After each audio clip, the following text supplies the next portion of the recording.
The State Department is warning U.S. diplomats and their families to avoid Jerusalem's old city over fears of violence. Tomorrow, President Trump will recognize Jerusalem as Israel's capital and announce plans to eventually move the U.S. embassy there from Tel Aviv. Palestinians have long desired their own state with their capital in Jerusalem. Seth Doan is there. Despite the dire warnings across much of the Middle East, here at a Jerusalem market, President Trump is still getting high marks. I love Trump. All the market love Trump. Moving the U.S. embassy was a campaign promise. And today, Palestinian President Mahmoud Abbas said Mr. Trump told him it was his intention to recognize Jerusalem as Israel's capital. Abbas said he warned the president there would be grave consequences and possible violence if he does. You have world leaders lining up against the U.S. making any adjustment in the situation here.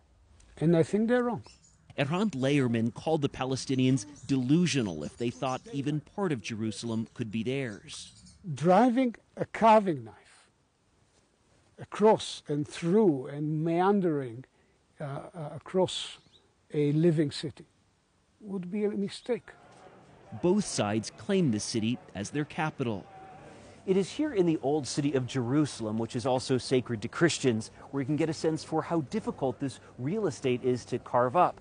Take a look over here. This illuminated wall is the Western or Wailing Wall, one of the holiest sites for Jews. And beyond that is one of the domes of the Al-Aqsa Mosque, which is one of the most sacred sites for Muslims. When you look at a place that's on the verge of an explosion, you do not introduce a flame. Hanan Ashrawi is on the PLO's executive committee. Officials in the Trump administration have said that some of these moves could jumpstart peace. These moves could jumpstart peace? They would scuttle peace. It's unclear when this might happen, if at all, but reaction on the streets is already happening. Two Palestinian groups have called for protests, and the U.S. government is warning Americans and its employees to stay away from parts of Jerusalem for fear of violence. Jeff? Seth, thank you very much.